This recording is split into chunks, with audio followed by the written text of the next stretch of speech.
Hey YouTube, thank you for joining me. It is your girl Duchess, and we are here to kind of surmise um, the court proceedings from the last few days in the YSL trial. As you know, on this channel, we've been covering them live, and I wanted to do some focus videos, if you will, just on the progress of the case, kind of where we are from if I was going to be on the juror or as a viewer, just kind of watching this all play out, what would I be looking for, and how am I processing this? So that is what we're doing tonight. We are going to start over on my very first channel, my baby. It's been up 2 months. We are going to start over on Break Bread with Duchess 2.0. So I just wanted to kind of give you a little glimpse of what we're doing.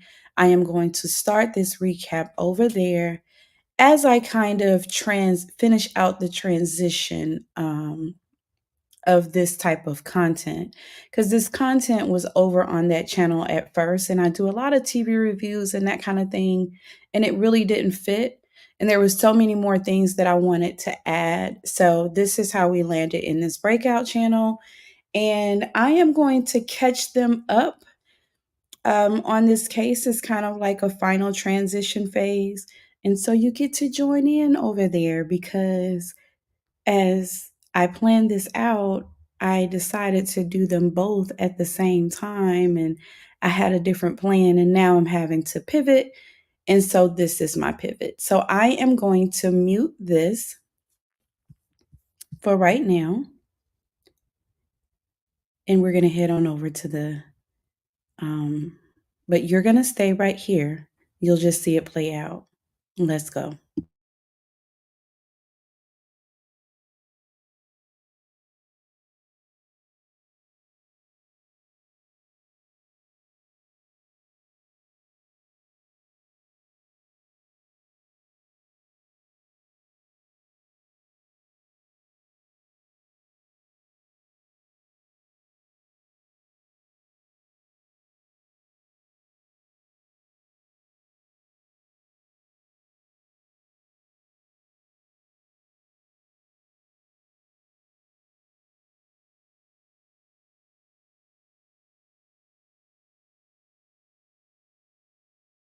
Thing that I kind of started over here on 2.0, and the content that I want.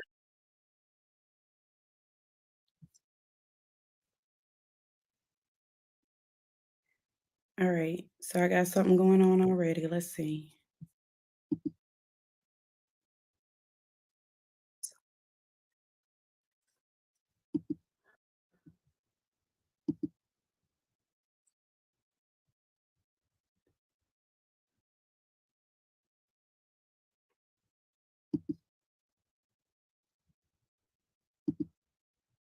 Oh, yeah.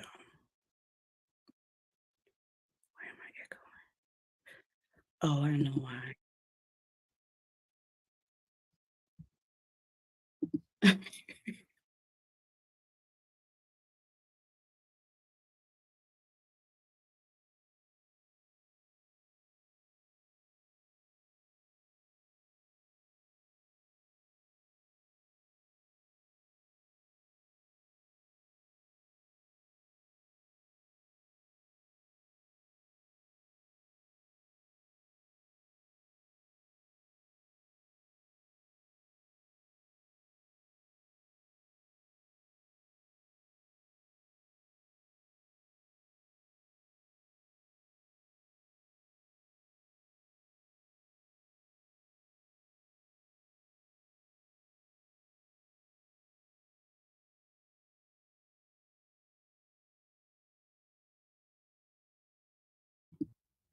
Okay.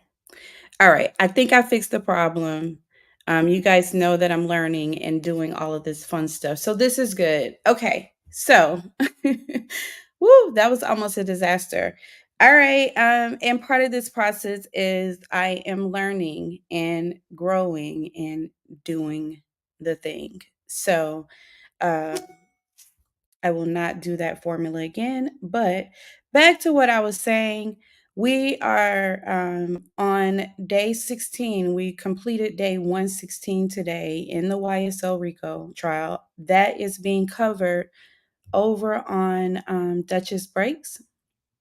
And you kind of see that in the banner, and it's also in the chat. So, where are we with this case, and when did I come into this case? So, I came into this case when Judge Glanville kind of had he got recused, and they had all the ex parte meetings, and he held Brian Steele in contempt, and he had him arrested in court. That is when it got my attention.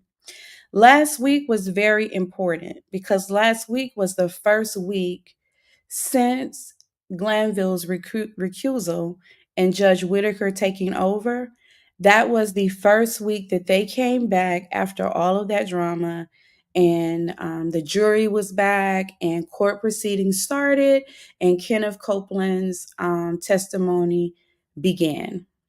There was drama in that week too. I am not getting into that. We are discussing how is the state doing with this case. And the judge appears to be getting impatient with the state and also calling them out on some of their antics. And so we are going to get into that. So much is so that, you know, she gave them kind of like a little nudge, like, you guys want to do a clean case. I would expect for you to do a clean case, or think you would want to do a clean case. So a lot has been happening in this case. And so last week was important because officially court began, and I would say that the defendants are getting a fair trial going forward. The question is, and one of the arguments is, they deserve a fair trial from the beginning. So again, that is being covered over on Duchess Breaks, and that is where we are going to complete most of this live.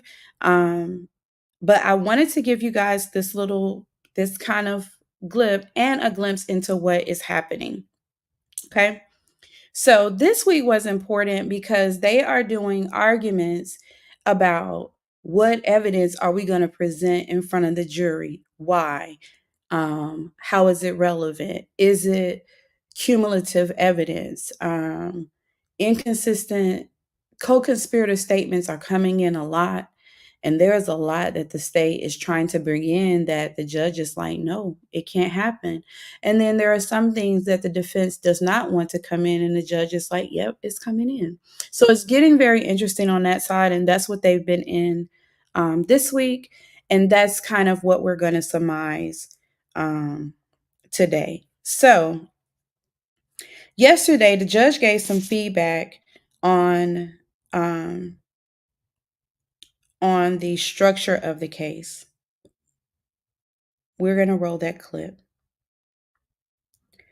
The position that I have right now is, what will be the closing arguments? What will that look like? Because some of this evidence that's coming in, the defense is going to have to put it up.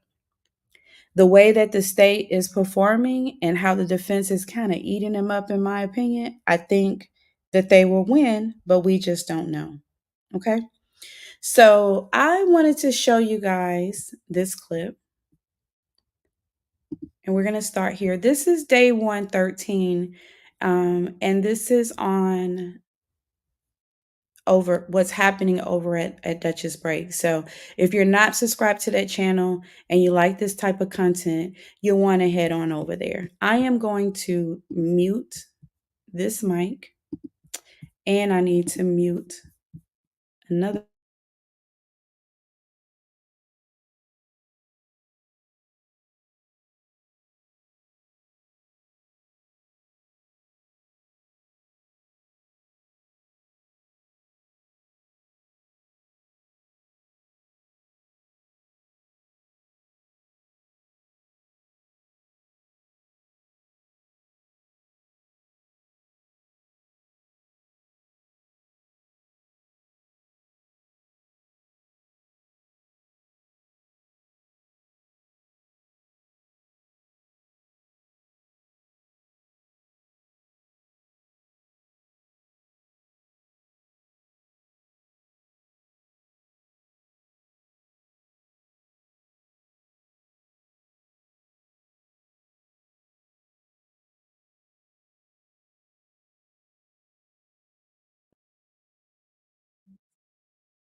That is how it has gone for the state for the last couple days. They did do good today. So they kind of, rose a little bit more today.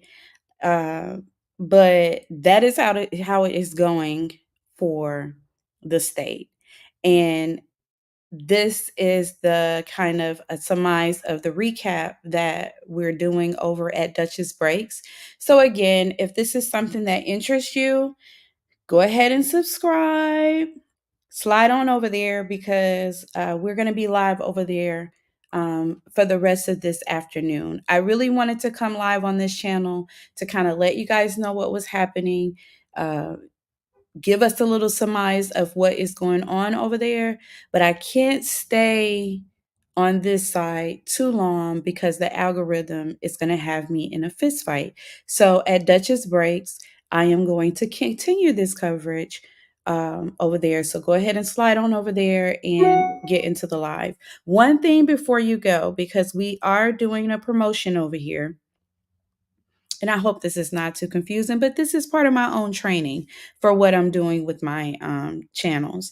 So before you go, we are doing a promotion over here, and trivia is happening. Bonus questions are happening. It is a point-based promotion. Check the community tab if this is something that you're interested in. It's a way for me to give to you and for you to give to me what you're already doing, which is your comments, your shares, and your subscriptions. So I have a trivia question as promised. And it's going to be a lot of points if you happen to watch this live and you happen to subscribe and you drop a comment. That trivia will be what celebrity has acknowledged my content. Isn't that exciting? So, you guys, Jackie, Christy. Oh, I have to move the comment. Jackie Christie liked my post on my Twitter page for my recent recap of Basketball Wives LA. That's really blurry. Put your glasses on or your reading glasses on or something. But that gave me some motivation. And I was just really excited to see that she had noticed. And I hope she liked the comment the content, because I do be giving her the business, so to speak.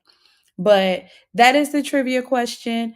Who is the celebrity that has acknowledged Break Bread with Duchess 2.0, my Basketball Wives LA recap? There's so much to share about this journey. It has been a really fun journey for me. I am working on balancing out. Excuse me. I'm so sorry for that. I am working out balancing out the two channels and kind of getting the content placed where I like it. So TV shows, recaps, reviews, more discussions. I have something coming up on sisters that I want to get into. That is what we'll hang out with over here. And then at Duchess Breaks is where we get into this content here. So without well, I need to head on over because this did not quite work out the way that I had planned. So I need to get on over to at Duchess Breaks because it's been about 10 minutes and there's no content rolling over there. So I'm gonna head on over there, slide on over to at Duchess Breaks, and yeah, the state is getting called out on a lot of their stuff. And to get the rest of this, slide on over and we're going to get into the content. Thank you so much for popping in. I appreciate you. And I am out.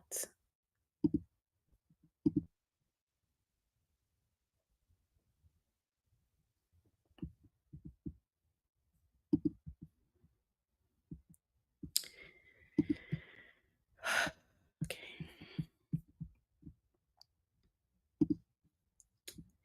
All right, you guys. I just blip that up a little bit, but I mean, it is what it is. Let me get the screen up here. I hope you heard most of what I was talking about because that did not quite go the way that I had planned. But I mean, that's part of the learning process. So, and I wanted to be authentic about that as well. All right. So, we're going to start with day 113 over here. And I am hoping that this works. The audio doesn't get all trippy for me. But just to kind of reiterate where we are, um, out of court last week, court came back after all of the Glanville kind of stuff. And what I'm going to be doing is breaking that down and giving us little summaries to kind of get us caught up, right? So today I am focusing on how well or not so well the state is doing and the digs that Judge Whitaker is taking at them for the type of case that they're prosecuting. And that is my focus. I am team defense. In this, I am watching this from a perspective of if I was on the jury, what would I be thinking? As well as kind of like a spectator sport of these lawyers duking it out with this judge, coming at it hard and heavy, and it's getting heated up. So this week, the jury is not in, and they are resuming their arguments on what evidence gets in and why is it coming in, and is this against my client, and all of that sort of a thing. So the the judge said a lot of things this week, and we're just on Wednesday. The state did do better today, and I will give them an honorable mention. So without further ado, we're going to start. And we're at day 113. I am going to mute this mic. The comments are ready, and let's get started.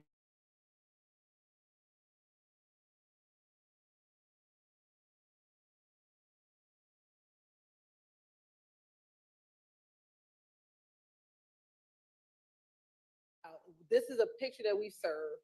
It has the January 10th date on it. I don't believe I have ever communicated that we believe or disbelieve that this was taken on January 10th. I think our understanding, and I'm just confirming, is that we believe the picture itself was taken prior to the 10th, but it might have been posted. I understand. But whether or not it was on January 10th or how this date arises. Okay, well, number one, you need to figure out why that January 10th is on there. And number two, if it wasn't posted on January 10th, what's the relevance?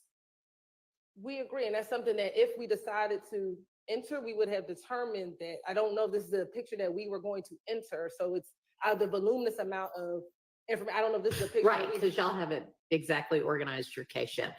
All right, Mr. Short, they don't know whether they're going to use it or not. And they don't seem to, it would not at this point be admissible, but I can't tell you if it might be admissible at some other point when they get their case organized. You're right, it's not about the case not being organized, it's about whether or not we were using this particular piece of evidence. Like there we have a multiple of social media. Right, well, you don't know whether you're using it, and you don't know whether it is relevant. So, because you don't know when it was posted or why you think January 10th is on there. So we just don't know. So, Your Honor, in the previous motion, the state asserted it was posted a couple hours after the killing of Donovan Thomas. So if that is not the case and they cannot assert that, I would ask that this post be deemed inadmissible because it has no relevance and I'm not going to deem it inadmissible because maybe at some point during their case, they'll come up with why they think that. Do you know what motion it was in? Maybe that'll help Ms. Hilton get to the source of. It was argued in front of you. Yeah, I remember that. Okay. I'm trying to remember what brought it up. Maybe it was Ms. Love. I don't know. Maybe you need to speak with co-counsel. Yes, I'm trying to.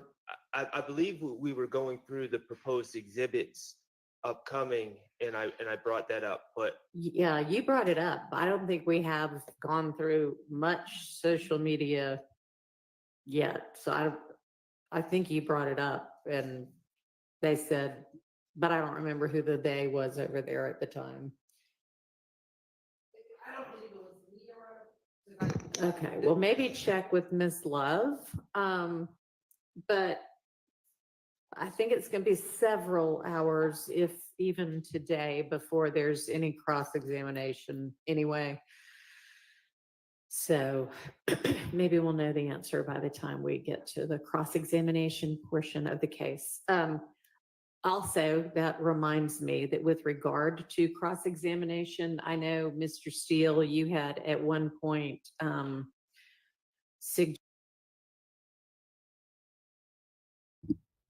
All right, we're going to take just a quick pause there. Mr. Steele is getting ready to cook. Brian Steele, as we know, that is Jeffrey Williams' attorney, and he wants to cross-examine Copeland's testimony. And so he is going to get into some of his reasons why. But did you guys hear how she told him they don't know? They don't know what they're gonna, they don't know. They don't know. This was day 113, and that's either Friday afternoon or Monday after the jury left. But let's get back to the state. How are they doing?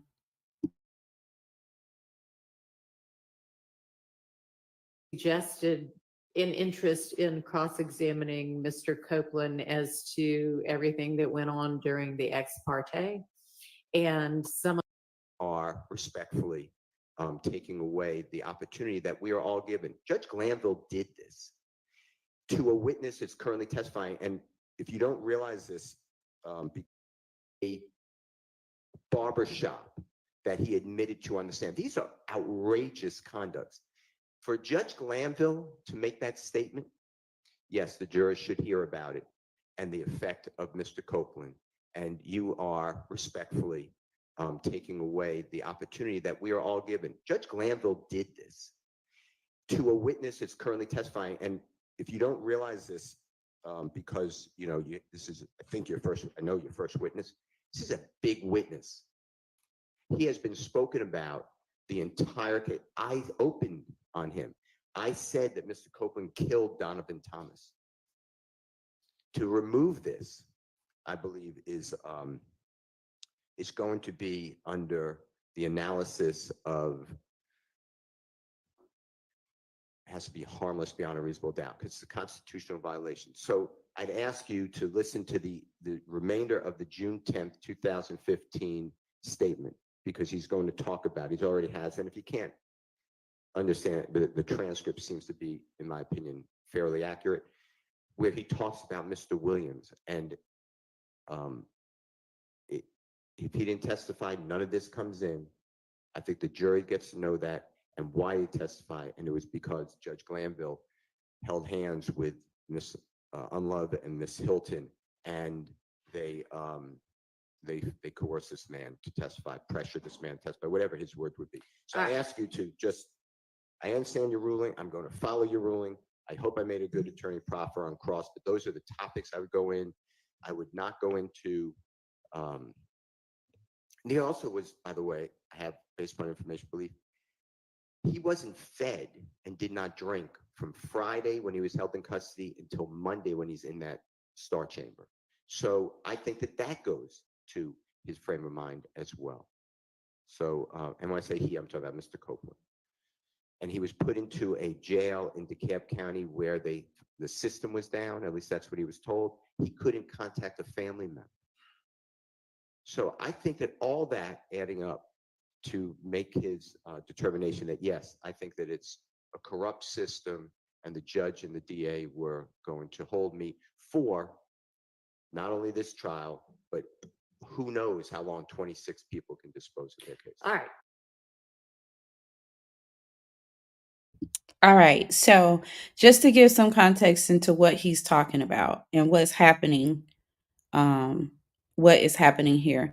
Brian Steele has said that he wants the jury to know what type of people the state, what type of people they are and how they handle their witnesses. He wants to question Kenneth Copeland about his state of mind. He wants to also question Kenneth Copeland about did he feel pressured? And he wants to also talk about the Donovan Thomas, which is Nut, who was murdered, and what they're saying in terms of the how this applies to um, Young Thug. I'm trying to use their government names, y'all, and I couldn't think of it at the moment because I'm still reeling about that snafu that I had when I first went live. It was not a good idea. But anyway, I'm going to try to keep on track. So, how this applies to Young Thug is he is supposed to be the organizer and head of YSL, and he has these, at a minimum, these 5 co-defendants that are on trial with him committing different crimes in furtherance of the YSL gang. One of the things that he is supposed to allegedly had done was ordered the hit on Donovan Thomas, quote unquote, nut. Kenneth Copeland turned state's evidence, if you want to say that, Lil Woody, um, he has testified to Thug kind of had them doing that, right? One of the things that he came out when he talks about the barbershop shooting, when YFN Lucci's dad's barbershop was shot up. Kenneth Copeland got frustrated on the stand on last week, and he admitted to doing that with his friend Threat. That was huge because there are pieces about that that links to the Donovan Thomas thing, which is why he's saying that Lil Woody is the one that did it. One of the pieces in that is the car, the rental car that they talk about. Well, the rental car is the same car that was seen at the shooting of Donovan Thomas. That is the car that they supposedly had been in. They have connected Woody to being in that car. Woody said he passed the car off to Threat, and Threat, he don't know what Threat did after that. Threat is no longer here because that weekend that he's talking about, that he was held in contempt, Threat was offed. So, but it's looking like he confessed to that. The thing is they've given him immunity, so they can't try him on it. They can't do anything about it. And as you get over into that piece, because this is a big case, so it's a lot of little intricate parts. The question became, which Woody do you believe? 2015 Woody, who was singing like a bird, or 2024 Woody, who was on the stand saying, everything I said was a lie. I was just trying to get them off of me. I don't know what happened. I wasn't there. Blah, blah, blah, blah, blah. Right? But he left that with a big, heavy thing on Thug because Thug is the one that is supposed to have ordered that. So this is why Brian still is revisiting, not really revisiting, but he's actually going by the law, as he'll get into that. But he wants to cross-examine Woody. He wants the jury to know the type of duress that he was in. And he wants the jury to know how the state is handling their witnesses, which lends to how are they getting these these statements and these pleas and these different things that they're getting to kind of build this case. I hope that made sense. Drop in the comments if you have questions.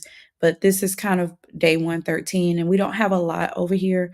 But I wanted to give you guys this argument because tomorrow we'll be back in court and we're going to be visiting this stuff. Let's keep going.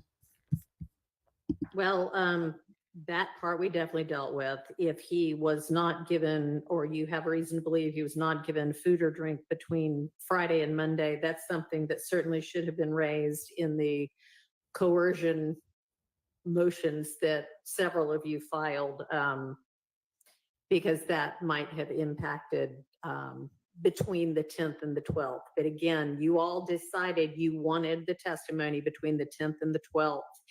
And that was a strategic decision on your part because you believed that there were beneficial things that he said during that testimony.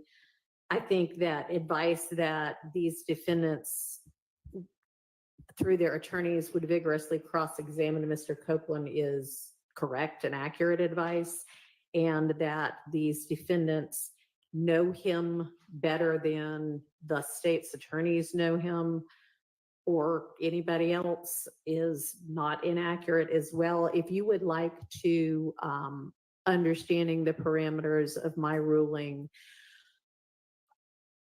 provide some questions that you believe should appropriately be asked, I'm happy to consider those. And it may be that there are, I mean, you can absolutely, again, ask him about the immunity grant and the, even right now, whether he is only doing this because it's avoiding jail for him. That's fine. You could explore that completely. All right. You say it to Mr. Short all the time, and I always tell him, don't say okay, because it seems like you're Well, waving it. So no, it's not. By which I mean, all right, do you understand? Not all right, do you accept my ruling? Because I know you will abide by it, but you do not agree with the correctness of it. Yes. And then the last thing I'd like to say, if I may. Yeah. When this honorable court said I didn't take up the opportunity to strike the entire testimony from the June 10th to the 12th, that's the law. The law is until that motion is filed of recusal. So I'm following the law, and there were beneficial points. I mean, you just read the transcript where he testified under pressure or not, but that is in the case. So I believe that I have a right to ask him about, those days before you took over, before you gave him the proper admonitions and the correct law. So that's okay. all. Thank you. So that the record is clear, I am suggesting that obviously the law with regard to the timing once a recusal motion has been granted, what you have to undo. Yes. What I'm saying is if you believed that there was coercion starting at some point earlier than that, based on a lack of food and drink or any kind of treatment like that, then that could have been brought up. And y'all chose not to bring that up or not to make that argument. And you all could have agreed to redo the entirety of the testimony, or you could have asked to redo the entirety of the testimony on the basis of it having been coerced, and I would have considered that. Well, at the time, I was following the court's order, which I didn't think I even needed an order, but that I could cross-examine Mr. Copeland on everything that happened on the ex parte meeting. And that's when I made my ruling, or not ruling, sorry. That's when I said, I don't want it out. In addition to that, I didn't want it out because I want to cross-examine him on why he did it. It's part why he testified from the 10th to the 12th. That's part of the case. And I think that it goes to the jurors. The jurors are entitled to know who the prosecutors are and who the judge was.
I'm just talking.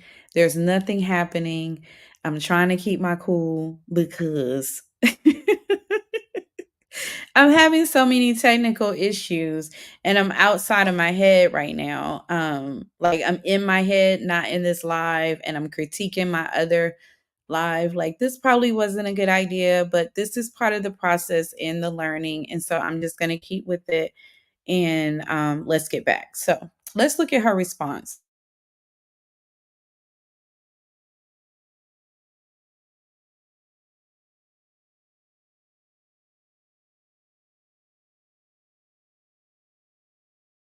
That might be beneficial to the state, although I don't think that's happened anyway. Because you could explore bias. You're entitled to do that, but we're not getting. This is not a trial about how the state handled Mr. Copeland or how Judge Glanville handled Mr. Copeland. This is a trial about whether these defendants, whether the state can prove that these defendants committed the acts that they allege them to have committed. And if you want, again, you also, all of you all are welcome. If you want to give me a list of questions that, or that you believe should be able to be asked, I can look at them. Very well, Your Honor. All right. Oh, go ahead, Mr. I just want to raise something Sure. while you hopefully reconsider. And this was mostly, well, the prosecutors. I think Mr. Atkins, I was going to exclude him, but I think he did it too.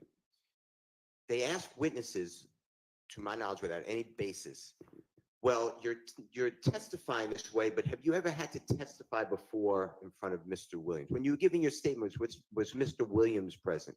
And then they did it with everybody. Was Mr. Huey present? Right. I've objected every time.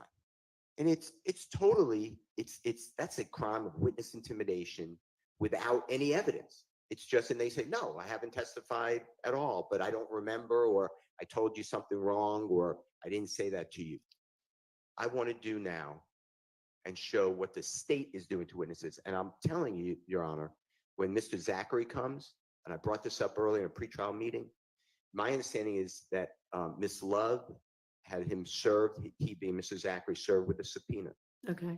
It's a trial subpoena from what I was told. Ricky Richardson was his lawyer at that time. Ms. Love ordered Mr. Zachary the day before to drive from Augusta, Georgia, miss his job, to her office because she said if he doesn't come, Judge Glanville will lock him up. There was no trial going on. This in 2023, we were doing jury selection. I heard about that, so I raised it to Judge Glanville. This is abuse of power. You don't order somebody to come to your office with the hammer of the judge going to lock you up. Judge Glanville said, put on your evidence. He gave me an opportunity. Everybody said they didn't want to testify, so I didn't call anybody. Ricky Richards, I didn't call anybody, so I forfeited the motion. But my point is to say that, somehow there's witness intimidation from Mr. Williams et al. I want to show what's really going on, and that ex parte meeting helps illustrate it. I will also ask Mr. Zachary, because I'm confident he'll know. It was not attorney-client privilege because it didn't just come from Mr. Richardson. He told me, you can also speak with Mr. Zachary with Mr. Richardson, and he'll tell you the same. That's all we spoke about, coming to court. And he did come to the courthouse. I'm told that his father met him there too. This could be wrong because I'm not there. And then his father said, the law, there's no trial going on. My son's leaving. So that's what, there was no conversation. Okay. But my point is, this is not an isolated incident, and I'd like you to just allow the truth to flow. I'm not going to hurt Judge Glanville. I'm just going to state what was said.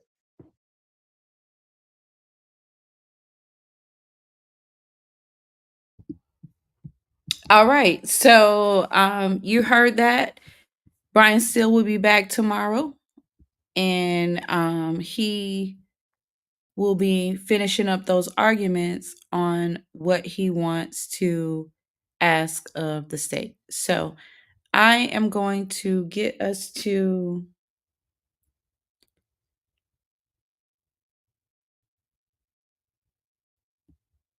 hopefully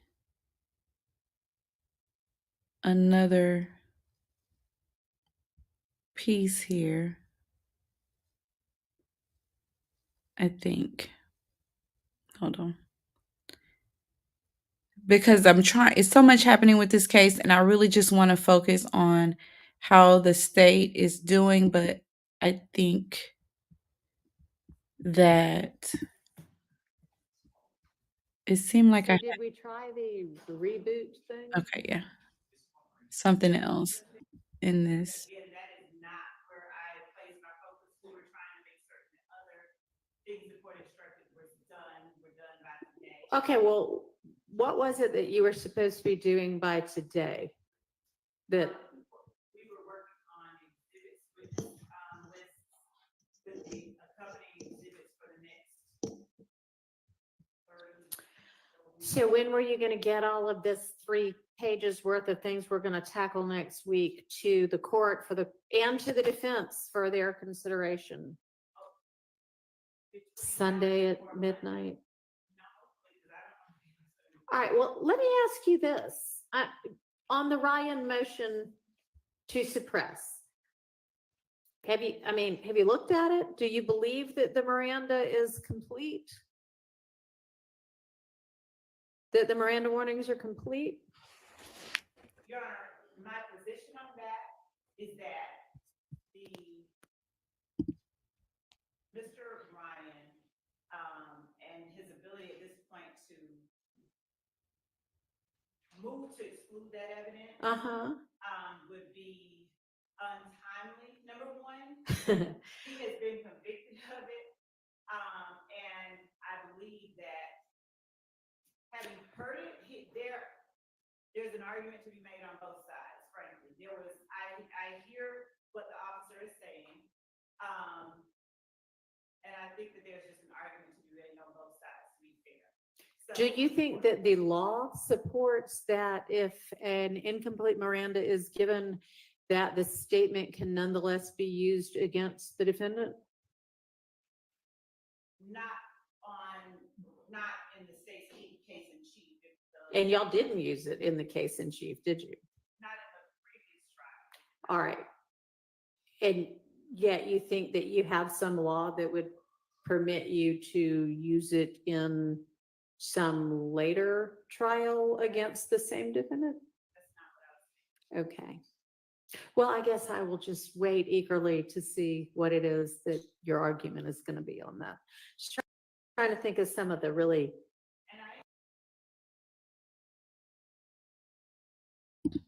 Okay, so with there is a co-defendant who is a part of that's in this trial today that his Miranda rights were not read to him, and the state can't find the report.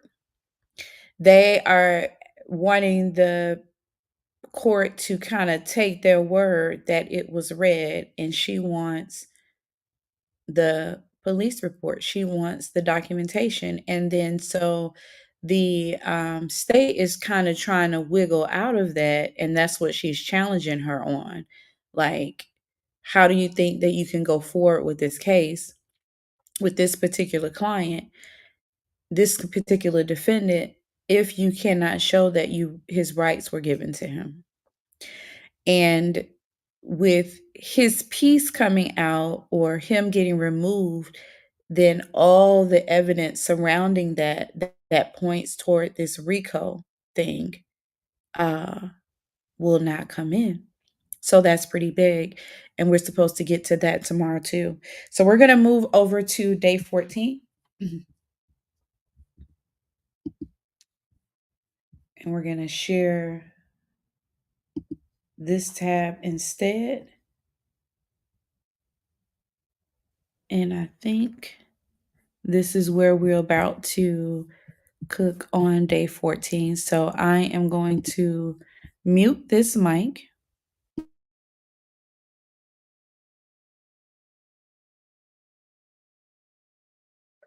Our first streamlining that we apprised them of. All right. Well, all I'm saying is, please try to do what you just said you are doing, which is continue to streamline, and I haven't looked at, I don't have the entirety of who's saying what to what, but you do have the thing that says what counts each witness is going to go to. Just make sure that you're not being cumulative and that the witnesses you're calling are basically worth calling, that they're going to add something material to the jury's ability to decide this case. And Your Honor, we have indeed been doing that. I think that the main cumulative objection has come from, as I remember, they've argued, well, they've called a gang expert, 3 gang experts, and that's cumulative. But each gang expert has talked about a different set of information that they have knowledge of. And they also had factual information that they were both fact witnesses and expert witnesses. But you're expecting 2 more gang experts? In terms of new ones? Yeah, there were 2 left on the list that we haven't yet gotten to. Right. So one of them we may not call. Okay, well, you would need to be able to express what it is that that expert or those 2 experts is going to offer that hasn't already been covered by the 3 that have already testified. We would. Okay. And Your Honor, I would like the opportunity at some point this week, I expect the state to answer, to respond to the motion that we filed, but I would like the opportunity to actually argue that in front of you. Well, I mean, I don't know that I need a response from the state. I also don't need argument from you. I mean, I understand what you're asserting in your motion. I mean, just today, Your Honor, they say that gang experts, for example, because that is one that we have gone to, that they have not been repetitive. But just today, and I wrote this down because it's just emblematic. Just today, Ms. Love said, quote, our gang experts have testified to B replacing C. So there's a situation there where their gang experts have testified to the same thing multiple times. There's B replacing C. It's constant, Your Honor. And there's absolutely no reason that they should get to run this courtroom. Now, I'm not asking to run it. I'm asking you to run it. I'm running it. Okay? And you have the ability to put a time clock on the state. We're way past the time. I'm just going to finish real quick.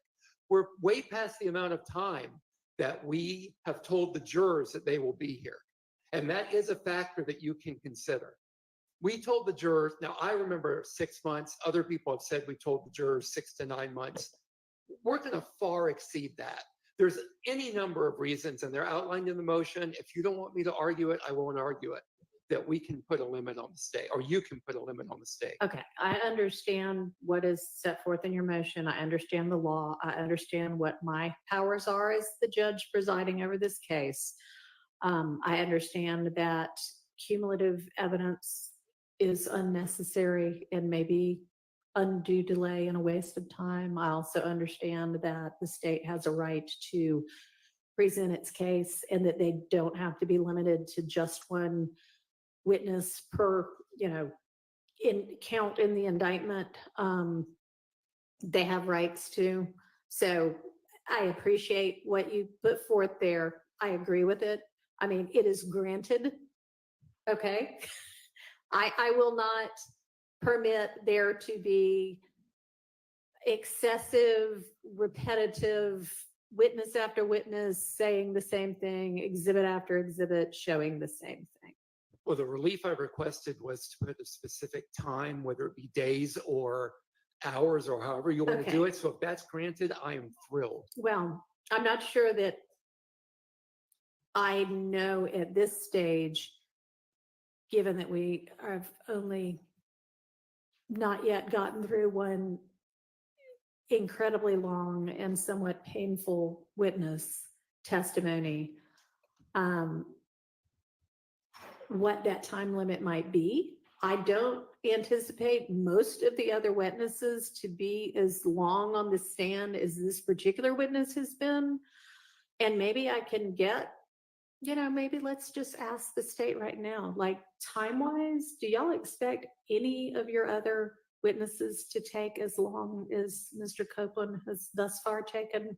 No, we didn't expect him to take them. But Your Honor, this is not the only witness that has I taken this cannot do long. anything about what happened before I was the judge. I appreciate I that. just can't. And I'm not asking you to. All I'm saying is that the state saying that they don't expect other witnesses to take this long. There have been repeated witnesses that have taken weeks. Okay, well, And I mean, let me drill down a little bit more. Okay. So are there any other witnesses that are going to have video interviews that are anywhere as near as this witness? No, and Okay. for any witnesses that have taken more than a few days, there have been breaks, there have been pauses that have caused us to have to take that witness over a period of time longer than we ever anticipated. And I hope we don't continue to have sound issues, but nobody can do anything about that, although All right. So that piece is still into play. And the very next day, the state wasn't even in court on time, which I'm not going to bore you guys with that. And there were more delays with their case, so much as so they had to take a break, so they wasn't prepared. So the defense is on the judge's neck. And I like this judge because she's letting them know why. She's also communicating that, they have rights too. They have a process too. So her hands are kind of tied. I don't want to bore you with me talking about it. My intent was to focus on the state and how the judge is kind of calling them out on some of their stuff. So we're going to move on over to day 115, which today was 116. So this was yesterday. And it kind of cooked a lot yesterday. I'm going to go over my live time, possibly. But anyway, let's move on over. All right, day 15.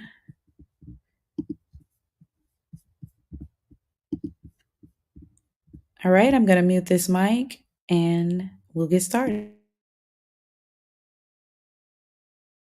Sat in the Fulton County Jail for a period of time, and we had a preliminary hearing on the case, probably sometime in November or so of 2020, give or take. And that particular armed robbery offense, we were able to get the armed robbery case dismissed at the probable cause hearing for lack of evidence. And then the state, they made a decision to indict the case after there was a dismissal at the preliminary hearing stage. So subsequent to that, a grand jury indicted Mr. Huey on these charges from the October 1, 2020 incident.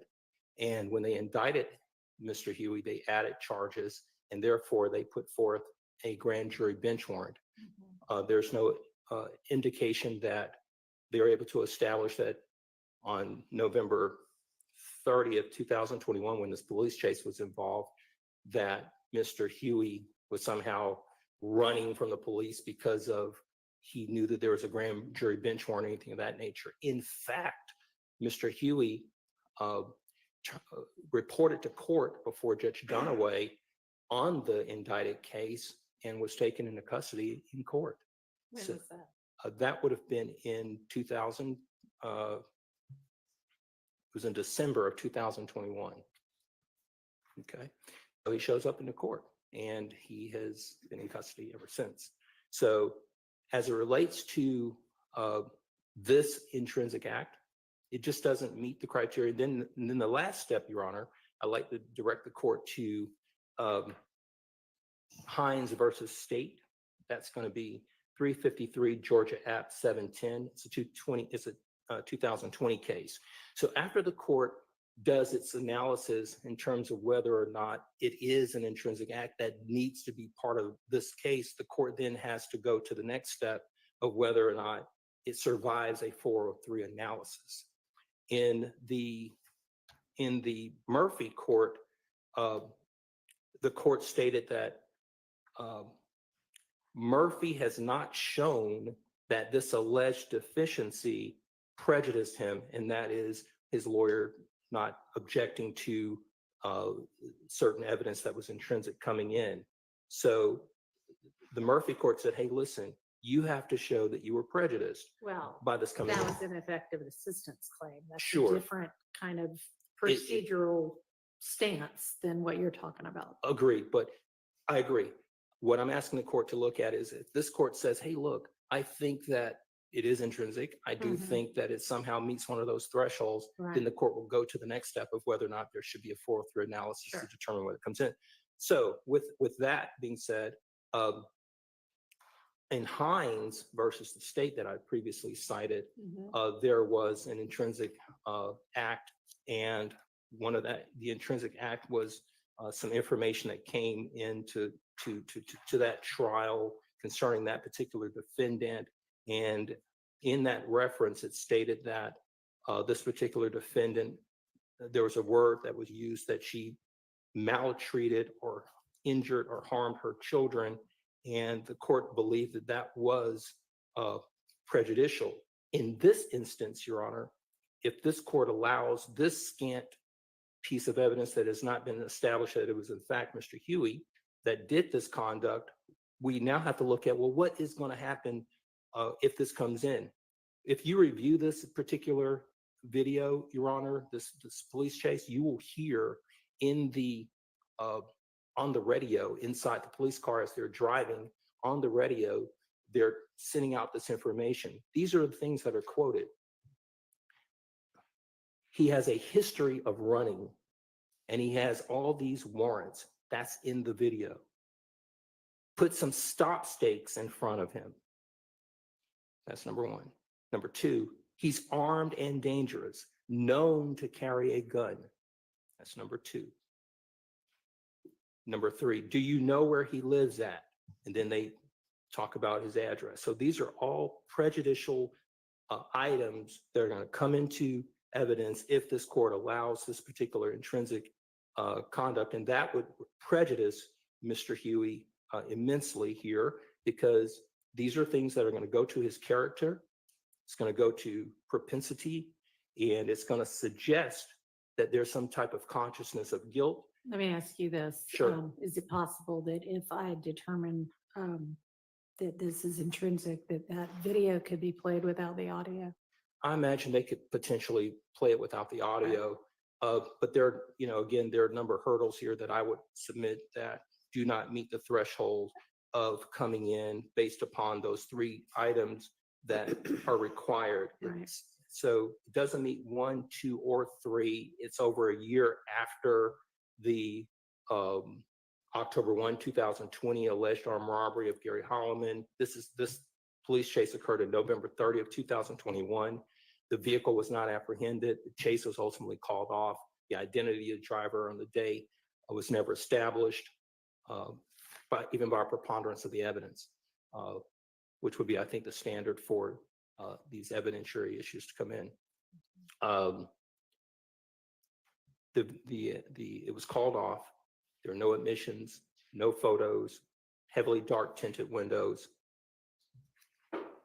So that's my position, Your Honor. I don't believe that this one would pass the muster and the requirements to meet the intrinsic acts threshold. And then after that, we believe that it's prejudicial and should be kept out on that as well. Because as the court knows, when we're talking about the 403 analysis, it talks about and tells us and teaches us that we should not be allowing under 403 prejudicial items to come into trial that are scant. Okay, I understand the argument. Let's hear from the state. And I appreciate you bringing to my attention that the chase was over a year afterwards and the circumstances of that. And I know that in the state's filing from November of 2023, they have the dates. So I'm not meaning to suggest that they were trying to pull anything over.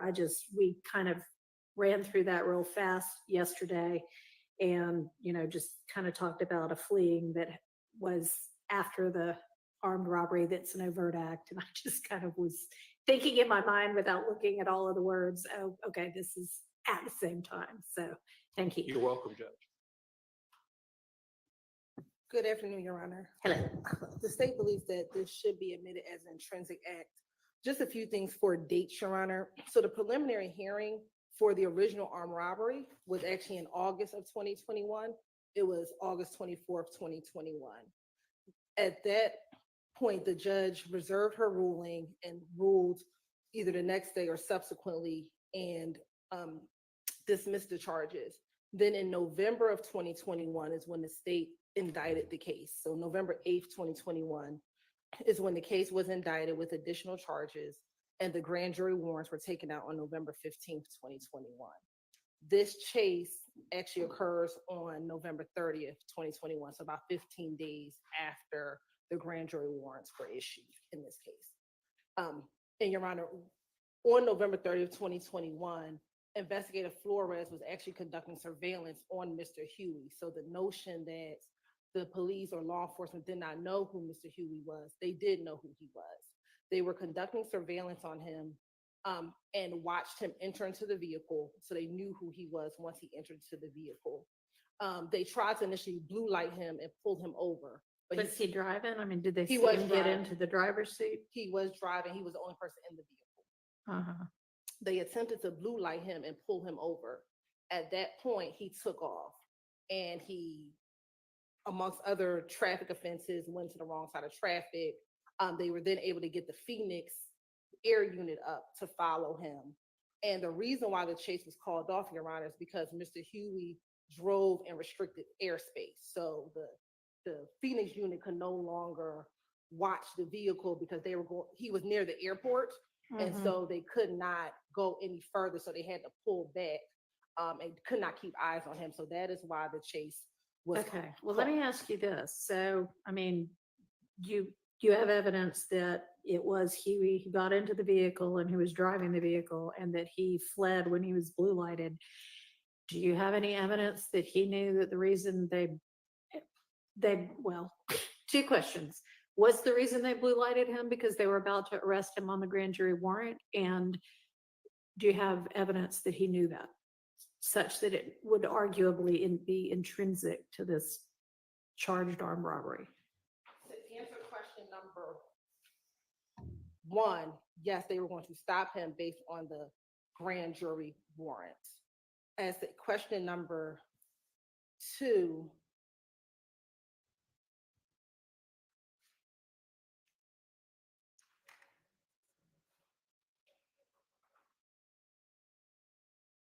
it appears, and I'm looking at text messages from his phone, and I don't know, all I can do is quote what I have, and these are text messages from November 8th of 2021. He says, just wait till after Christmas and the new year and turn yourself in, see what they talking about. All right, okay, so, and the chase is November 30th, so this is several weeks before then. Correct. And Okay. so the case went to grand jury on November 8th. The warrants were issued on November 15th. These are text messages he's receiving. And I want to make sure. Yes, it appears that these are text messages from his girlfriend to him on November 8th. And she's saying to him, just wait till after Christmas and the new year and turn yourself in, see what they're talking about. She says it might not be a lot of time. You think somebody's snitching on you. And then his response is, I can't miss another Christmas, man. And then he goes in, yes, I don't want you to, but you can't run long either. That's going to make it worse. I'm lost. I don't know what to do. I would say to go to court, they might lock you up. He's like, yeah, but then they might not. So it appears from text messages, he was aware that the grand jury at least had indicted the case. Again, warrants weren't out yet, but at least that the grand jury had indicted the case because those text messages are from November 8th of 2021. So that's the evidence that I would have. All right, well, I mean, given that he says, yeah, they might lock me up, maybe they won't. I don't think that, I mean, it's an argument to be made, but I think we're getting a little far afield of what's charged in this case. So I think I'm actually going to keep that particular incident out. But I would just argue that he's fleeing from the armed robbery. I know you're arguing that, but it's my ruling, so. Thank you. All right.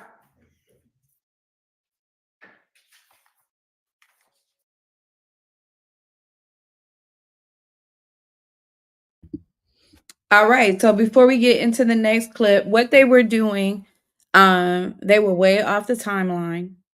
They're getting into what I learned, this law called Brody or Broughton, where you cannot present evidence that of another situation that implicates another client. They chose to try this as a RICO and group everybody together, and it's turning out to be really, really messy. And they're broaching on a lot of laws that the state should know about. And the defense had a win. That doesn't come out. So that also, with that coming out, we have the Miranda statement. That person may get moved off the case, and then you have this that may get moved off the case. So it's kind of like the defense is ticking away at these different co-conspirator intrinsic crimes that make this the organization thing. So we're gonna move over into the next clip, which gets to be about minute 21 or 25. I'm kind of deciding on should we review this, but I have the note for it. So I'm just going to go ahead and get into it.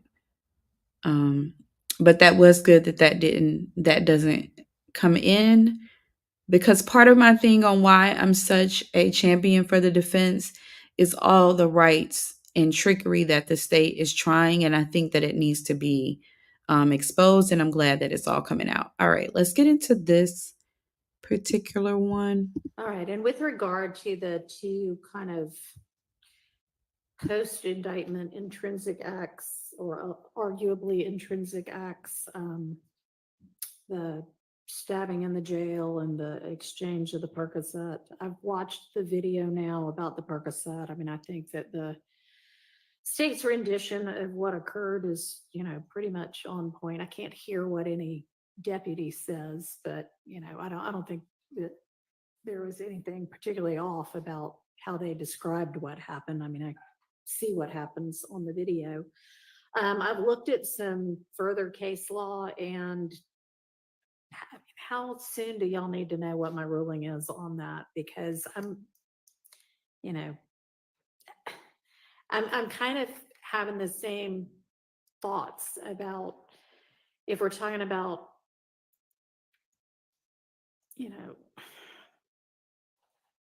whether these actually meet in any of the three requirements for intrinsic evidence. And then on top of that, 403, I'm just not real certain that these need to come in.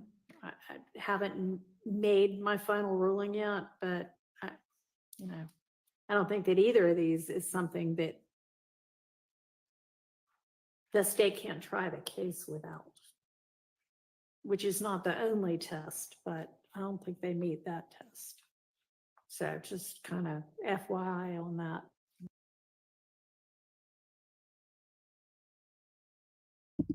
All right, so Brian still is going to have some case law on that. On that piece, there was a piece that happened in court where Thug got a Percocet from one of the co-defendants, but the defense says that he took it and hid it under the table. I'm sorry, the state says that he took it and hid it under the table. The defense said he looked at it like, what is this? And placed it on top of the table, that he wasn't trying to hide anything. And so what the stickler about it is, can the state prove where the co-defendant got the Percocet from or something like that? Like, there is a missing link in the evidence trail on proving that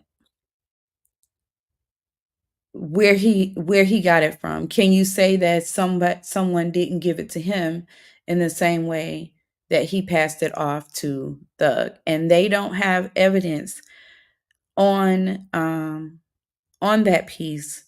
And then they're getting into this like, does it even apply? Because it has to meet so many different criteria for it to apply. So anyway, we're going to move over into a another clip here.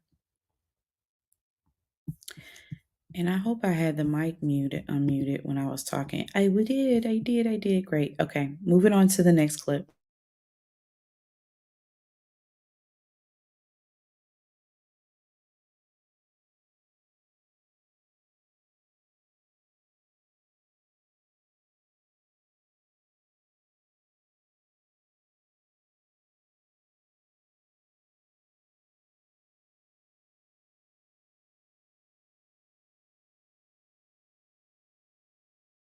Is they say our crew.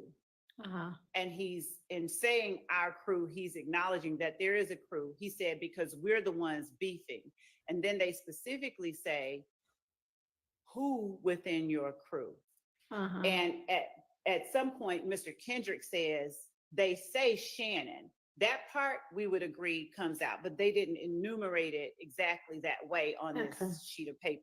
So they say Shannon, we would agree comes out. He then says they also say Woody, and then they say Shannon and Woody. So the part where he's naming people that they say did it beyond our crew, or people that Mr. Kendrick identifies as his crew, or, you know, in acknowledging that there's a crew, we would argue that part, we would agree, concede that part definitely comes out.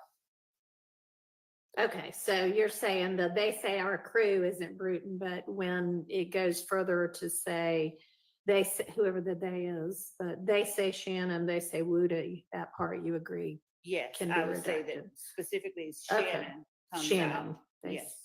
Okay. All right, and every other one we're gonna need to look at. And yes, I believe we should look Okay. at the rest of them. And has anybody come up with any case law about kind of the interplay between Bruton and a RICO or gang kind of charge? Okay. Okay, that's fine, as long as you're getting me something. They're two separate, entirely separate, but I think we can do this without knowing the answer to that. If the state, if I heard correctly, if the state is not, over objection, by the way, intending to play the actual recording, then it's just question and answer. So I assume they're going to advise the witness, whomever the witness is, don't mention Mr. Williams, or if you're going to mention Mr. Williams, what are the specifics? Because otherwise we're just going through something that they may not ask the question.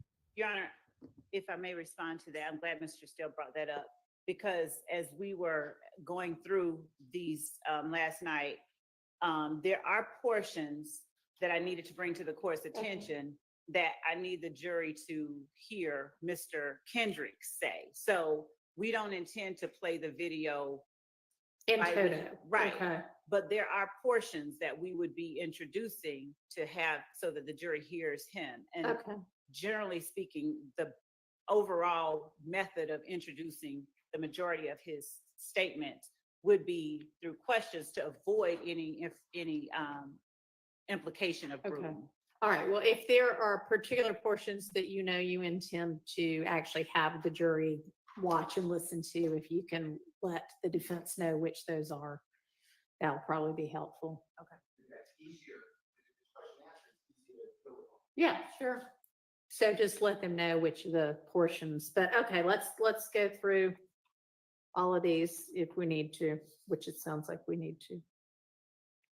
Did you send it to me? So do you want me to be, is there a transcript for this statement, or do I need to be listening to the audio? We don't have a transcript of this statement. Okay. But we can.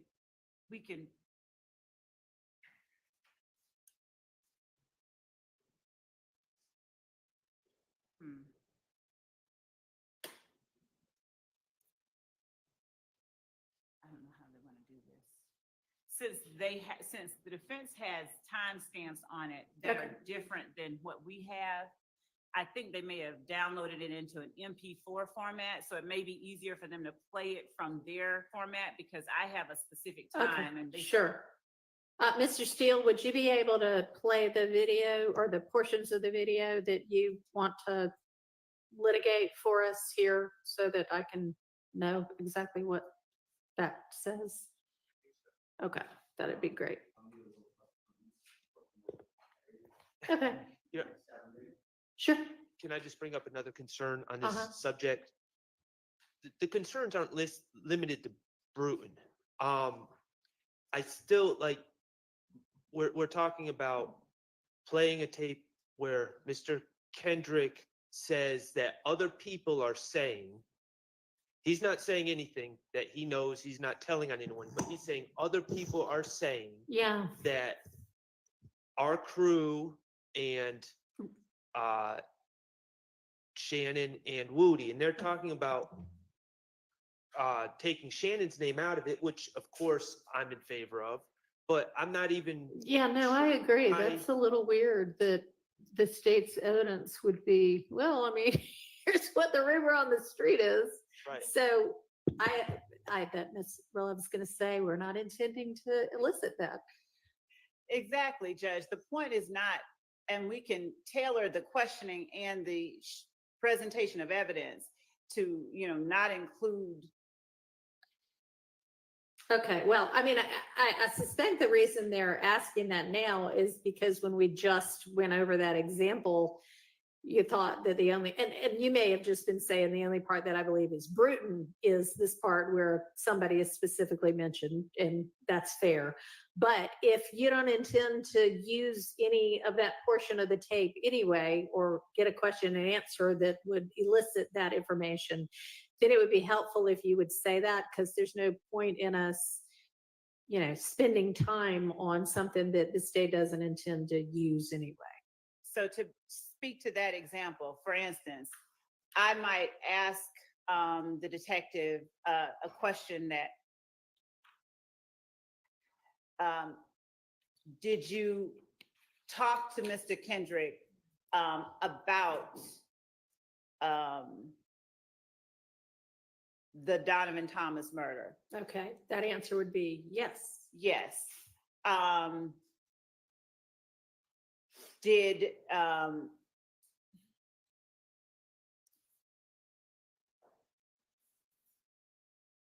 generally speaking, what?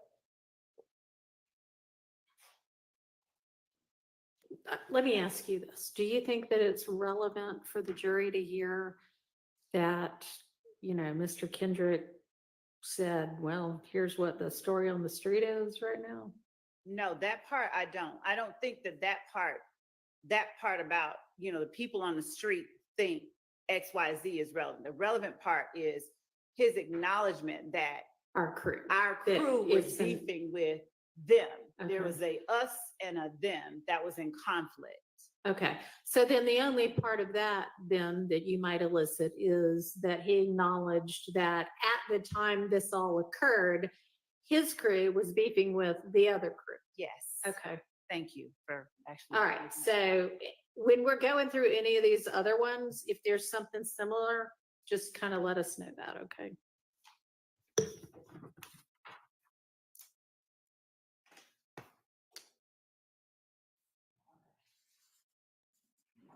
And Judge, we've just now sent to the court.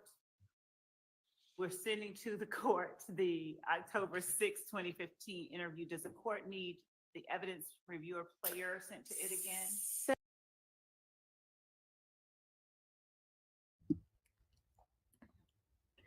All right, so I'm going to pause there. I was really showing that because she is acknowledging that a lot of this is a big he say, she say kind of, and they're using that.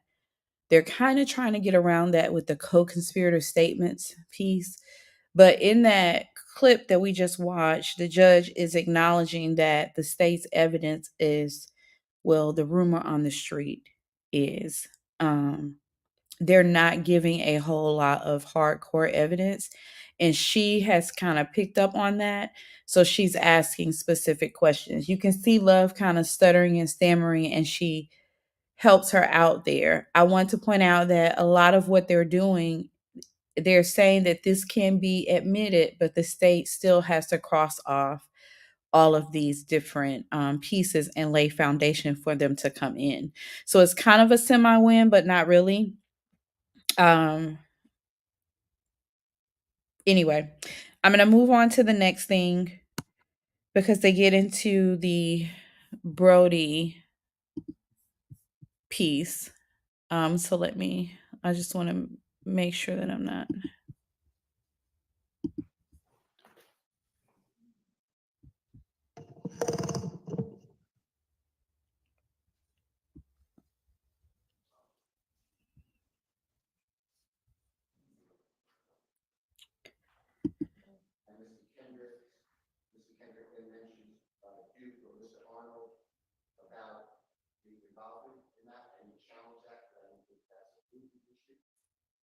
And then Detective Gaither talking about you, and then going right into whether thug is a reason that people went after them, meaning that there was this. Why, whatever that incident was, Yes. occurred. Okay. So, to me, and I'm doing, I think, what the court wants, but this will never come up on a question answer because no one's going to say to Detective Gaither, I would hope, did you ask about Jeffrey Williams to Mr. Kendrick? It wouldn't happen like that, but that's the first one. Okay, well then, maybe we can nip that one in the bud. So there's, if Mr. Steele would not mind just letting that part play from 49 Okay. so that we could. Throw them on the bus, but them is 40 on here. When I got tased on Bankhead, it was here. When I got on Collins Boulevard, that was, man, I was leaving my little boy from going, so I had that. He was in the car. It's like, man, y'all see all this shit going on. You got it to me.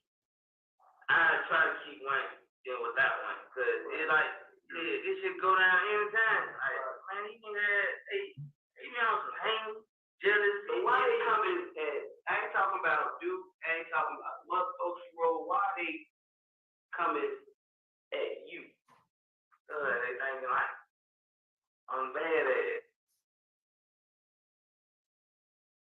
They think I think I'm bad. Because I used to carry myself. Like I see other people you associate with. Probably. Anybody you can pick up? Oh, man, of course, that ain't no question. But it ain't like that's on some whole other like that's like my rep. We do shows, he help me out. He said like he bring me on to his shows, just help me just sell more. So I don't know why Coin, would you feel like I took your part, your spot? Like, a lot of people feel like a lot of people feel like I took their spot. You know what I'm saying? But it's not. I don't get around on them, try to take on them. I'm a grown man. I got whatever I got going on. We were just spot. Yeah, grown, bro, got spot. Grown ass men, who they don't be right. So like, but then somebody had to tell me like, oh, you know these folks like you take their spot. Right. I had to think about it, look at it from other people's perspective. Okay, that may be what it is. Yeah, but everybody. Okay, so Your Honor, there's no part that I hear Mr. Williams' name mentioned in there. I didn't hear Thug or Mr. Williams' name mentioned, so I don't. Okay, well, let's just ask it this way. Do you have any intention of who's this coming in through? There would be either Detective Thorpe, probably Detective Thorpe later on. Is he even in this interview? He's right there in front of you. To the left. Oh, okay. I thought you had said Dennis and Gaither. Dennis and Gaither are sitting in front of Mr. Kendrick.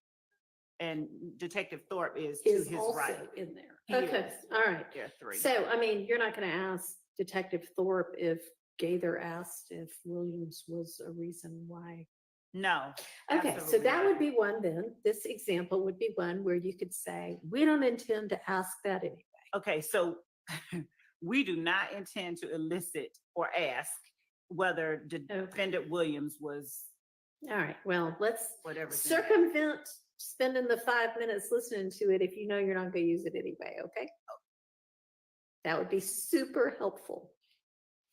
Okay, next. But so when, again, this is one of those them, us, we, them situations. It is simply not one of those situations where we would be saying, you know, are they coming after y'all because of Thug? Or are they coming after you because of we wouldn't be eliciting anything about another defendant. But if Mr. Kendrick is talking about a us and a them, like he is in this circumstance, they want to take my spot, things like that, then we would be putting that in. The reason I was saying we're looking at it in terms of Bruton is because if he's not talking about a defendant and he's not saying that person's name and inculpating him, then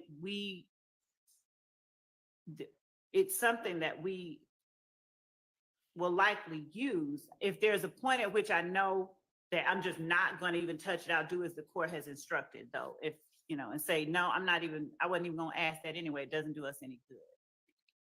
Okay, so then what I hear you saying is that while you're not going to elicit that somebody asked if Mr. Williams or Thug might be a reason people are after them, you would maybe ask about some part of Mr. Kendrick's answer there, which said something about whoever they is, wanting to take my spot. Yes. Okay. And that we contend is not Bruton. That would not be Bruton. Okay. Next. 5239, and it should be Detective Dennis speaking. And he talks about Mr. Shannon Stillwell. He calls him Shannon. Okay. And then you know, you wouldn't be able to mention Mr. Stillwell. Is there some part of this little bit? Go ahead. I'm sorry. Go ahead. So he does not say that Mr. Stillwell bought the gun. He does not say anything that directly inculpates Mr. Stillwell. And my understanding is that Bruton does not prohibit the mentioning of. Let me just hear it. I see this is the way it's going to go. Playing from 5214.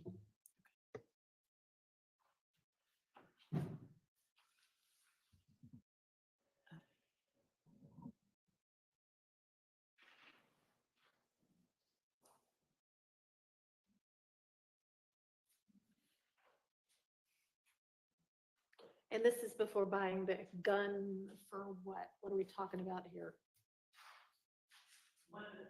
Oh, I'm sorry.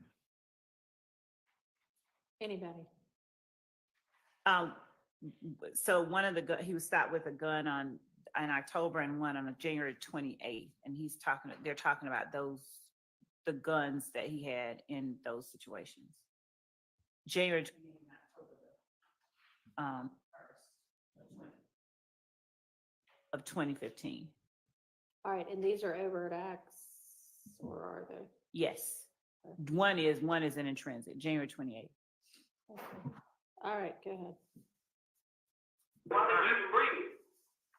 True. But I mean, like, my first man, like, fuck these big ass guns. But the second man, like, I got to ride with something that's gonna protect myself. Like, right. How long had you had it? Like, a couple days. Did you buy it after you spoke with Shannon? I bought like before all this stuff happened. I don't think you can stop it. That seems pretty inculpatory of another defendant. Did you buy it after you talked to this person? As if, no. Don't Leave that part out. that Got one's it. out. Okay. Next. It's right after that, but it's the same thing, Your Honor. Now it's Mr. Kendrick speaking about Mr. Stillwell. He includes Mr. Arnold as well to clarify what Detective Dennis just said about the. And that's at 5251.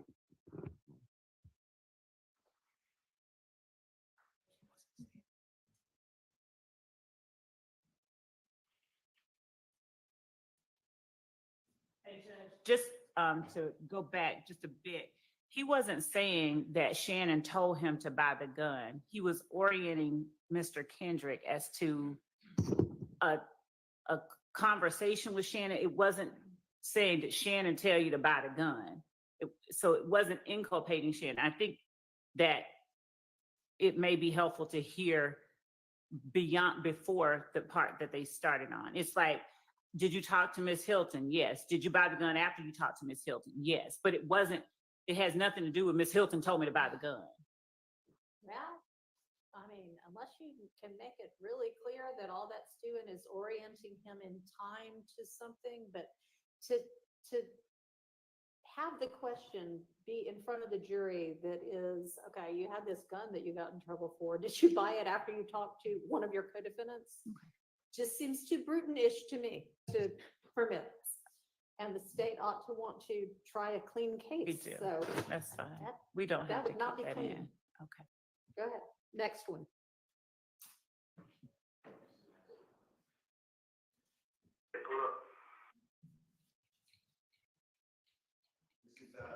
is 5250. You should back it up. This should be Mr. Kendrick. Mr. Kendrick bringing up Mr. Stillwell and Mr. Arnold about clarifying the answer that you were just discussing, although I think that's out, actually. So it's really 54 minutes we can go to, and that should be Mr. Kendrick. And he mentions Mr. Copeland, Duke, or Mr. Arnold, and Rich Homie-Kwan, Mr. Lamar, and Mr. Stillwell.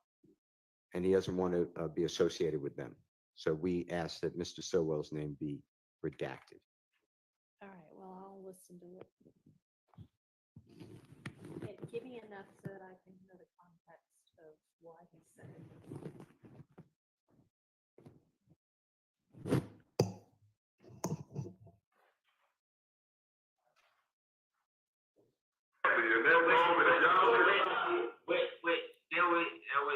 See, that's why I be a man today. That's why I fuck up it. I be on more with defense. It's like, if I wouldn't got that call, I would stay asleep. Right. It show you that though, like I'm so much a good partner and friend, that way it hurt me. You know what I'm saying? Yeah. Well, I mean shit. This is my shit.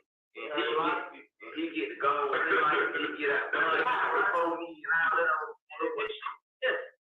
So it's like, damn, bro. Like, it made me look at my loyalty and my friendship like, you can't be bending your backward for a lot of these niggas. And that's why I feel back from the people y'all just named. Right. Which was my original crew member, like the people I was rocking with. That's why I feel back. So it's like, I ain't get 100% from none of them. So it's like, y'all ain't gonna be getting my 100%. Who are you speaking of when you said that?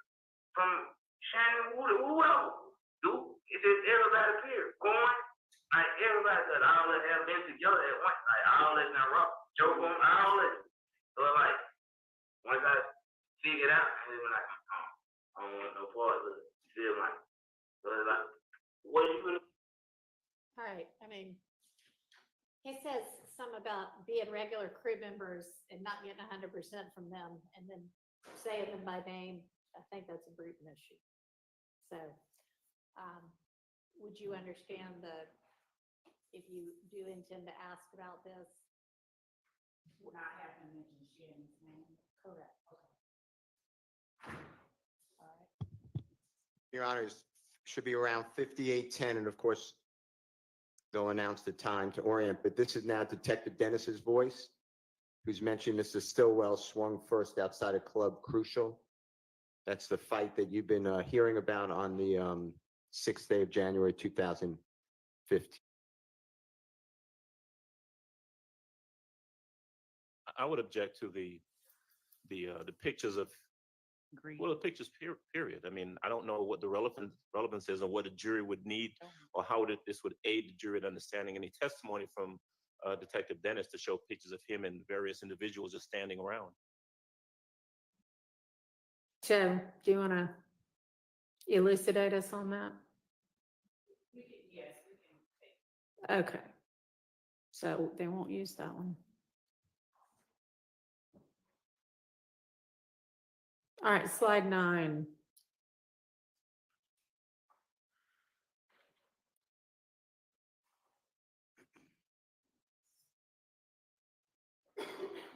so slide 9 shows just the type of Are these actual posts already in evidence? no, we did not. Okay, well, if they're not, then I would think if you throw these up, that is more than demonstrative. So if you want to enter those as examples, we can talk Okay. about that, but Okay. otherwise he can just testify that here's what happened on social media after the death. Okay. All right, slide 10. Kamala Harris is the advocate we need. As president, she will defend our reproductive freedom, protect Social Security and Medicare, and ensure our The fact that the posts were made and that they were publicly made is is the evidence itself, not that it's true. This death to the big homie sent the word out from behind the wall. What would you have the answer generally be? I mean, what would you presume his answer would be, or your question and his answer? Were there threats made against YSL in the moments, hours, days following Donovan Thomas's murder? Yes. There were public threats, social media posts, and the like. And these would be them. Okay, well, that would. Okay, yeah, and that would be overruled because it isn't being offered for its truth. Okay, but we can just do that at the point in trial. We don't have to have this slide. Okay. The slides out. Slides out. All right, slide 10.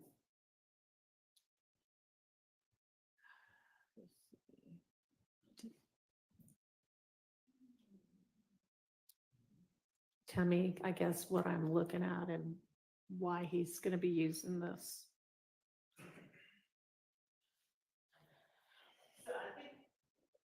We can take this out. I think that this picture is already in any event. All right. Slide 11.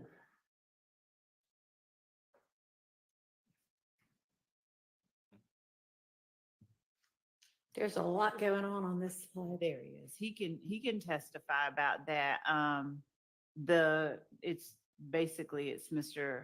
It's the services of the victim in this case. So he can testify about it. It's a good question. Victim impact. What would be the Just- relevance of how, many people were moved by his death?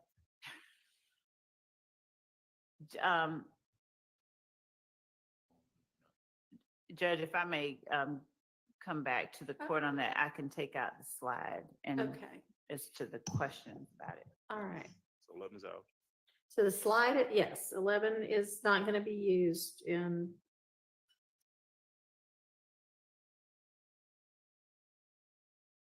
All right. And so one last thing, moving over into Brian still kind of surmising his experience with I don't want to say basically his experience in working with the state on continuing this trial.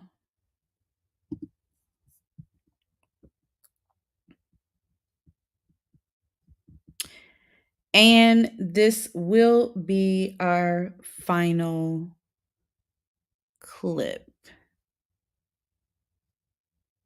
I just got to get to, let's see if this gets us here.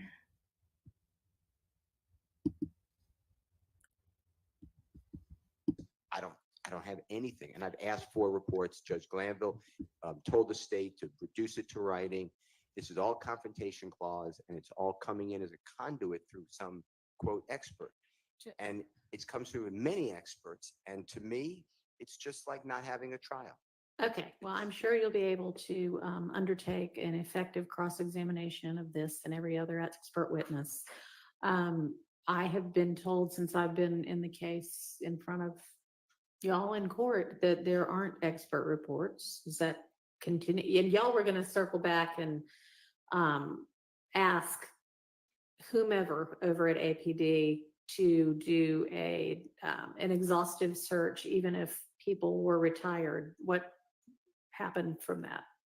Has that been For conducted? police reports, yes, we were, actually, I think the court told us to do it for a specific act, and I can't recall which one it was, and we did, and there wasn't. But we have done that. We have provided the police reports for these acts that are shown, that we're showing evidence for, and that we are asserting in the indictment. All right. So Okay, you recall that I did tell y'all to go back once again and say, we don't care if people are retired. We really need you to find this and make sure there's no reports in it, right? Yes. Y'all did that? yes, And that you produced did. nothing? No, we have Okay. nothing that we haven't turned over, All because right. what we did, what the court required us to do was, it was for a specific one. I don't think it was. Hold, I mean, Did you hear? Mega Millions jackpot's over 450 million bucks. for everything else, do it for everything else right now. Your Honor, could we take a very brief restroom recess? We just had one less than an hour ago. So, no, I'm sorry. sorry. Okay, I apologize. Mr. Atkins is reminding me that you're talking about gang expert reports and things like that. Yeah. And yes, Yes. we don't have anything extra. We will go back again, because I've gone over and asked homicide. I've asked gang. I've physically gone over to the gang unit, physically pull out boxes of stuff.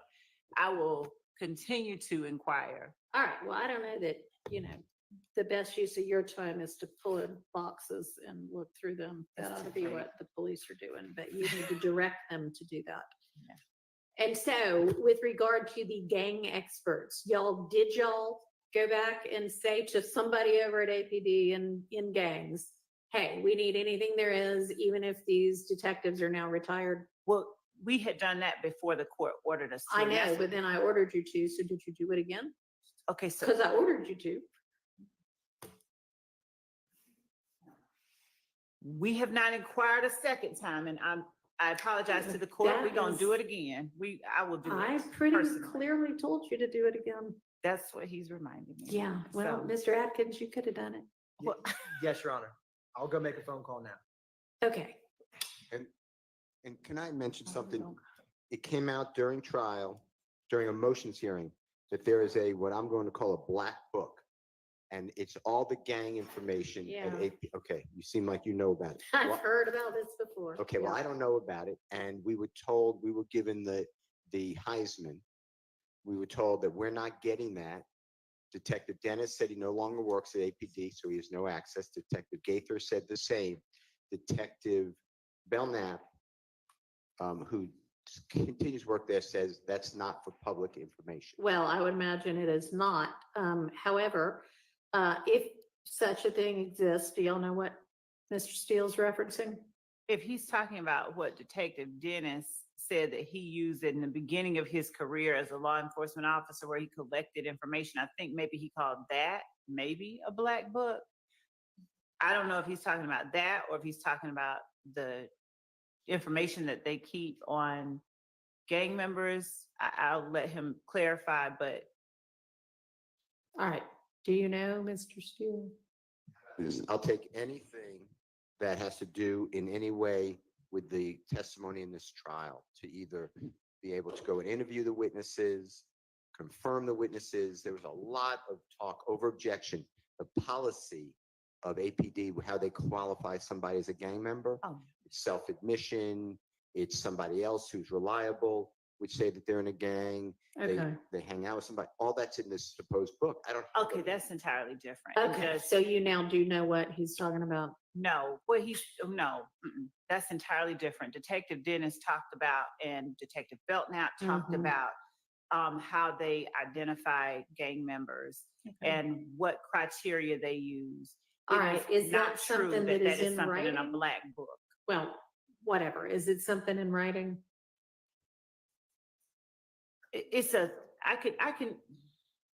I think that the criteria, Okay. those criteria that they use, that is something that is a written sort of criteria. Okay.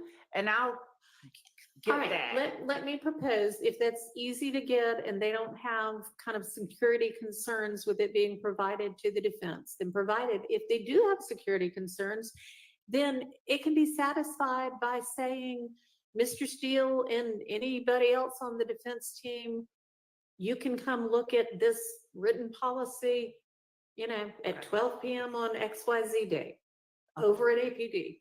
That satisfies it also. So in some way or another, if there is a written something that is how they classify, then give them access to it in one of those ways, okay? I will, and we will also check to make sure that we've not already given them standard operating procedures as it relates to Okay. gang unit. Well, and gang obviously, if they've got identification. it already, then they've got it. But in terms of being able to cross-examine the witnesses on specific incidents that they've discussed, we've turned over entire files relating to each of these incidents. Okay. All right.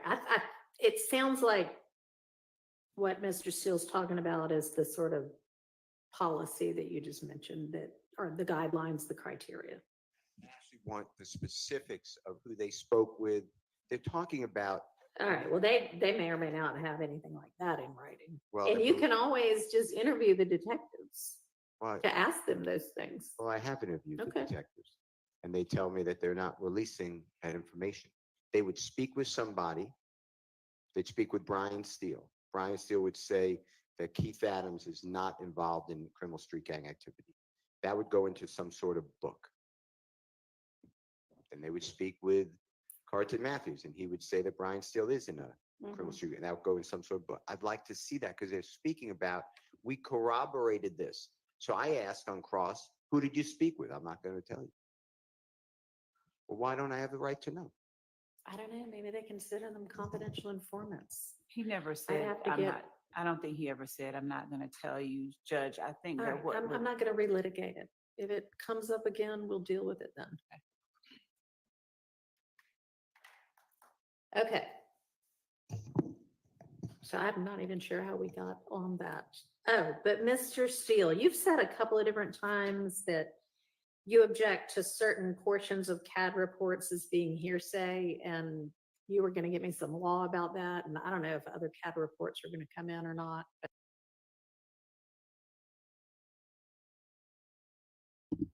All right, I'm going to stop there. And just in case you missed the piece on day 113, that last little dig, I want to play that for you. And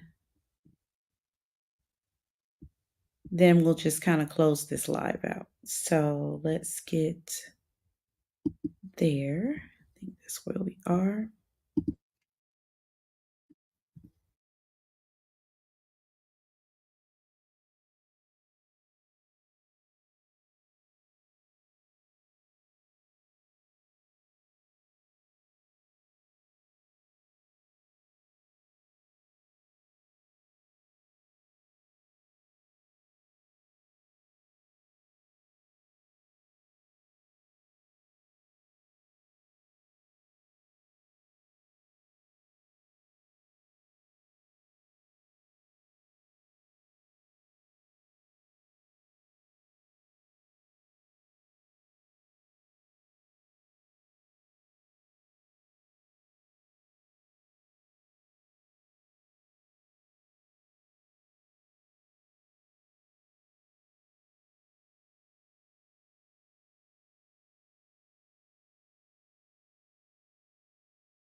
Okay, well.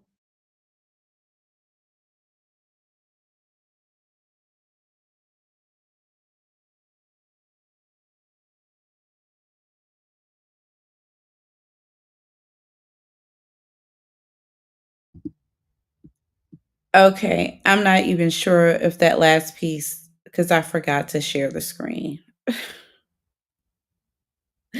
And I am not going to bore you with that. I am just going to do a little quick um, recap. So I wanted to do this about the state and how they're presenting. One, to kind of shed some light into the way that they prosecute cases and some of the tactics that have been used, the rules um, that have been violated, which gets into the rights. So we have the Brady rule where they have to do training for that. And now we have the Bruton rule where they have several instances where they're violating um, the rights of these defendants. And then we have different evidence that cannot come in because they don't have evidence to put it in, which would also kind of weaken this RICO case.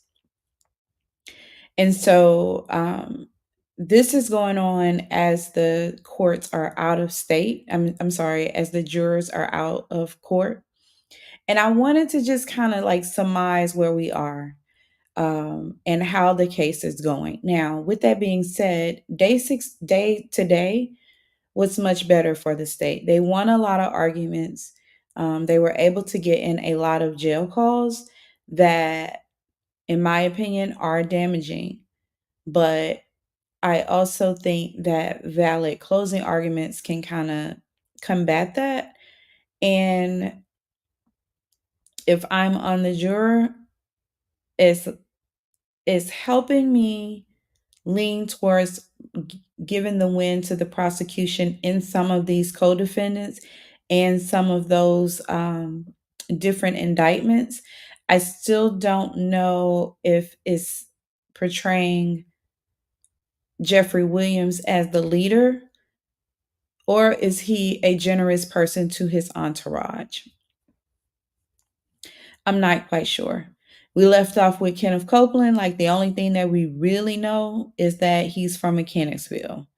And you are charged with believing 2015 or 2024, which is true in terms of the conviction. He also implicated himself as well as a deceased person in one of the crimes that are also on the table that leads to believe that he was the one that actually committed some of these crimes independent of um, Jeffrey Williams. There is the gang affiliations and what's real and what's not real. The wiretaps are for tomorrow. More case law is for tomorrow. We get into how Brian Still will cross-examine Kenneth Copeland. And then we also have Friday court. So I kind of wanted to just kind of catch us up on where we are and how things are going. The state's case did not look very strong. And I'm still kind of out on if it's really strong for everything that they're prosecuting. But it did go much better for them today. And we'll see how it goes tomorrow. I apologize for all the confusion with the lies. It was not a great idea to do things the way that I had planned. And I already had it set up before I can just kind of back out of there. But I promise that it will get better. There will be more content. And I hope that it is enjoyable. And I will be back tomorrow with Live Court. It's your girl, Duchess, and I'm out.